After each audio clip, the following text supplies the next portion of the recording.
Je suis père de 2 enfants, une fille et un garçon. Et j'ai béni le Seigneur de vous voir en ces lieux. Amen. Amen.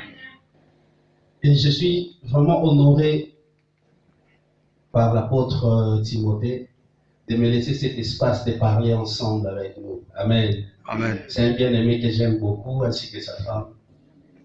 Et si je peux parler de quelqu'un que j'ai connu dans les temps passés, que Dieu a touché, a changé, et qui est devenu le fruit de l'Éternel aujourd'hui, je peux témoigner de cet homme.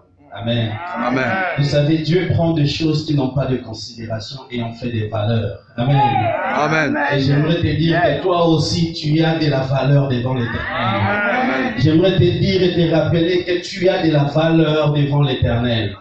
Même si le monde considère que tu n'as aucune valeur, même si le monde pense que tu n'as aucune valeur, j'aimerais te dire qu'il y a quelqu'un qui t'a créé. Quelqu'un qui te connaît. La Bible a dit qu'il nous connaissait depuis longtemps lorsqu'on n'était même pas encore dans le sein de nos mamans. Il nous connaissait. Cette personne qui te connaît te dit aujourd'hui que tu as de la valeur. Amen. Amen. C'est pourquoi j'aimerais que tu puisses acclamer le Seigneur parce que tu as de la valeur devant lui.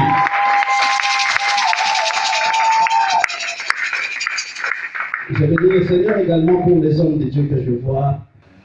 Le pasteur Papi, le pasteur Dani, le pasteur Alain, il y a que le pasteur Alain. Je ne vais pas le présenter, ça sera au papa de la maison de le faire. Amen. Mais je suis vraiment honoré de le voir. Je suis honoré de voir ma sœur Émérance, qui est bien aimée, que je vois aussi. Que Dieu vous bénisse. Amen. Amen. Alors rapidement, nous allons parler de ce merveilleux thème qui est demeuré dans la présence de Dieu.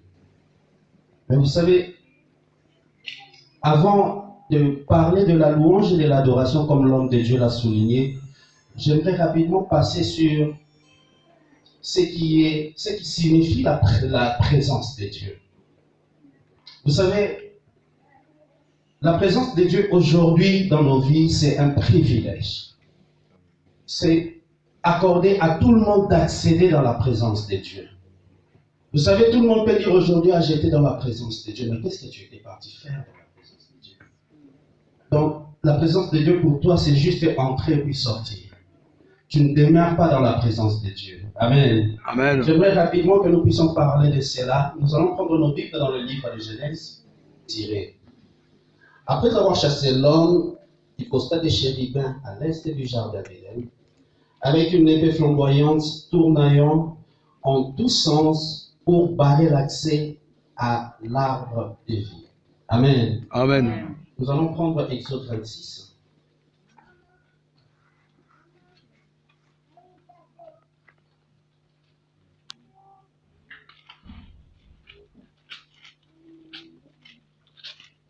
Nous allons lire le verset 1. Exode chapitre 26, verset 1er.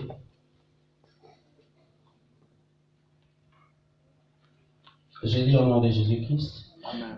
Tu feras le tabernacle avec 10 tentures de fin d'arbre de pourpre violette et écarlate, de rouge éclatant, orné des chérubins.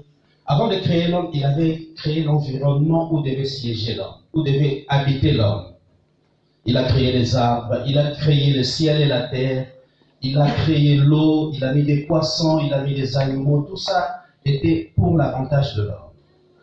Et l'homme étant été créé, Dieu l'a mis dans le jardin d'Éden. Et la Bible nous dit que Dieu passait chaque soir pour parler avec l'homme.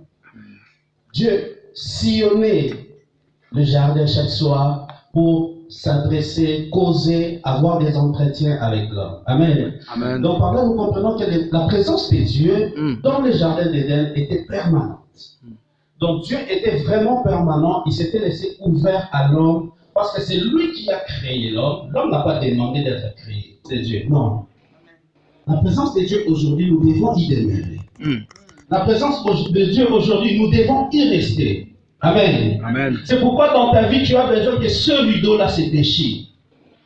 Tu as besoin que ce rideau-là qui est représenté comme un obstacle qui t'empêche de voir la présence de Dieu, tu as besoin que ce rideau-là se déchire. Amen. Amen. Et si ce rideau-là se déchire dans ta vie, je te garantis que tu es le chrétien le plus heureux du monde. je te garantis que tu es le chrétien le plus béni du monde.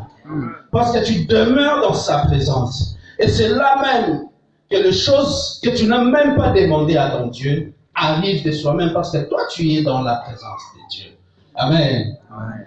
Et vous savez, il y a des moyens qui nous permettent de demeurer dans la présence de Dieu. Il y en a beaucoup, mais je vais parler de deux moyens. Il y a la louange et l'adoration. Amen. Amen. Par définition, on nous avait dit que l'adoration, c'est dire ce que Dieu est. Amen. Amen. Je crois que lorsque nous avons fait des affermissements ou des cours bibliques, on nous a dit que l'adoration, c'est dire ce que le Seigneur est, n'est-ce pas? Vous êtes d'accord avec moi ou pas? Amen. Amen. Amen. C'est dire ce que Dieu est. Et la louange, c'est dire les bienfaits de l'Éternel. Amen. Amen. Mais vous savez, comment est-ce que tu peux dire ce que Dieu est quand tu ne l'as pas dans ton cœur? Comment est-ce que tu peux dire ce que Dieu est tant que tu ne le connais pas? L'apôtre Timothée avait déjà soulevé un point. Il a dit, il est bon aux enfants de Dieu de pouvoir connaître le Seigneur. Comment est-ce que tu peux dire ce que Dieu est du moment où tu n'as pas des informations nécessaires sur ce qu'il est? Amen. Amen.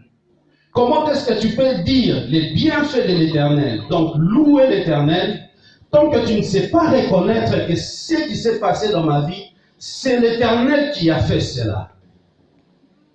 J'aimerais te dire quelque chose, bien-aimé. Vous savez, la louange, c'est vrai que c'est dire ce que l'Éternel a fait. Mais j'aimerais te dire que la louange par excellence, c'est un acte volontaire donc, qui dépend de toi, qui dépend de moi, qui me pousse à reconnaître, à avoir un cœur rempli de gratitude, avoir un cœur rempli de reconnaissance par rapport aux actes que l'Éternel a fait. Donc, c'est un acte volontaire qui me pousse à remplir mon cœur de gratitude et de reconnaissance par rapport à ce que l'Éternel a fait. Ça, c'est la louange. Parce que personne ne peut te pousser à louer l'Éternel. Je vais vous donner un exemple. Aujourd'hui, c'est mon anniversaire. Donc, c'est la vérité aussi, c'est mon anniversaire aujourd'hui. Amen. Alors, personne ne peut me pousser à dire merci à l'Éternel parce qu'il m'a accordé une année de plus. Personne ne me poussera à le faire. Je connais que je suis né un certain 22 décembre. Et étant enfant de Dieu, je sais que tout ce qui m'arrive dans ma vie, c'est parce que l'Éternel le permet. Et comme il a permis que je puisse avoir une année de plus aujourd'hui, alors je vais louer l'Éternel. Je vais le louer parce qu'il a ajouté une bougie dans ma vie. Amen. Amen. Personne ne pourra me pousser à le faire. C'est un acte volontaire. Je le fais parce que je veux le faire. Amen. Amen. Donc, si moi, nous ne savons pas reconnaître l'empreinte de l'Éternel dans notre vie, c'est que nous ne savons pas louer l'Éternel. Amen. C'est que nous ne connaissons pas encore. Amen. Amen. Et j'aimerais te dire que une personne qui sait louer l'Éternel, c'est le plus grand adorateur de Dieu. Amen. Parce que si tu sais reconnaître que l'Éternel m'a béni, si tu sais reconnaître que ce que j'ai aujourd'hui me vient de l'Éternel, ça va te pousser directement à plonger dans l'adoration. Ça va t'amener à adorer l'Éternel. Tu vas lui donner des noms. Tu vas lui attribuer ce qu'il y a dans ton cœur. Donc, l'adoration, au fait, c'est le fruit de la louange.